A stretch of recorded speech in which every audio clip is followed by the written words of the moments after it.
Hi എല്ലാവർക്കും good morning. അപ്പം നമ്മൾ ഇന്ന് ഒരാളെ കൊണ്ടുവരാൻ പോവാ. ഹൈദരാബാദിൽ നിന്ന് ഒരാൾ വരുന്നുണ്ട്, മോള് വരുന്നുണ്ട്. അപ്പോൾ ആൾക്ക് കൊടുക്കാനായിട്ട് ഡയറി മിൽക്കിൻ്റെ മേടിച്ചിട്ടുണ്ട്.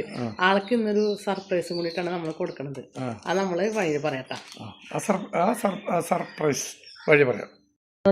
കാറൊക്കെ ഇതേ സ്റ്റാർട്ടാക്കി പോവാ. പക്ഷെ നമ്മൾ ഇന്ന് പോണത് ഈ വണ്ടിയിലല്ല ആളെ കൊണ്ടുവരാൻ. അത് ഞാൻ കാണിച്ചു തരാം. നമ്മുടെ ബസ്സിലാണ് ആളെ കൊണ്ടുവരാൻ പോണേട്ടാ. ഒരാൾക്ക് വേണ്ടിയിട്ടാണ് നമ്മളെ ബസ് ഓടിക്കുന്നത്. കാരണം മോള് കണ്ടിട്ടില്ല. അപ്പോൾ ആൾക്കൊരു സർപ്രൈസ് കൂടി ആവട്ടെ എന്ന് വെച്ചിട്ടാണ് നമ്മൾ ബസ് എടുത്ത് പോണത്. അങ്ങനെ ഞങ്ങൾ വിചാരിച്ച ആളിവിടെ എത്തിയിട്ടാ. ആള് ഓട്ടോറിക്ഷയില വരുന്നുള്ള പ്രതീക്ഷയിലാണ് ഇരുന്നത്. അപ്പോൾ അതേ വരവ് നോക്കിയാ കണ്ടാ, ആൾക്ക് വേണ്ടിയിട്ടാണ് മിഠായി വരെ മേടിച്ചത്. മനസ്സിലായില്ലേ?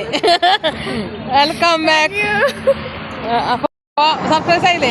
ഞാൻ പറഞ്ഞേ വലിയ സർപ്രൈസ് ആണ്. ഓട്ടോറിക്ഷ നോക്കുന്നത് അപ്പൊ ചൈനേ ഞങ്ങളുടെ സന്തോഷ പ്രകടനമൊക്കെ കഴിഞ്ഞു. ആളൊരിക്കലും വിചാരിക്കാത്താണ്.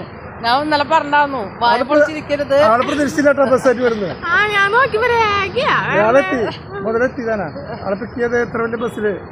ഒരാൾക്ക് ബസ്സൊക്കെ സൂപ്പറല്ലേ?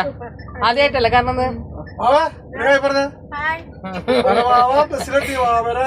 സർപ്രൈസ് ആയിരുന്നു. കാരണം ഇതുവരെ നമ്മളൊരു ഇത്ര 10-60 ലക്ഷം പറഞ്ഞേ ഓട്ടോറിക്ഷയില് വരണ്ട്. അച്ഛന് ജോലിക്ക് ഉണ്ട്, അച്ഛൻ ജോലിക്ക് പോയിക്കാന്ന് പറഞ്ഞേ. അപ്പൊ ആള് ഓട്ടോറിക്ഷ വരണ ഭാഗത്തേക്ക് ഞങ്ങൾ നോക്കുമ്പോ നോക്കിക്കൊണ്ടിരിക്കുക. ഒരു ദിവസം തന്നെ ബസ്സിലും കാറിലും കയറാൻ പറ്റിയല്ലേ? അപ്പൊ നമ്മുടെ വീഡിയോ ഇവിടെ അവസാനിക്കുകയാണ്. ഇങ്ങനെ 5 മിനിറ്റ് കഴിഞ്ഞ് ഞങ്ങളുടെ വീട്ടിലെത്തും. അപ്പൊ ഓക്കെ ബൈ.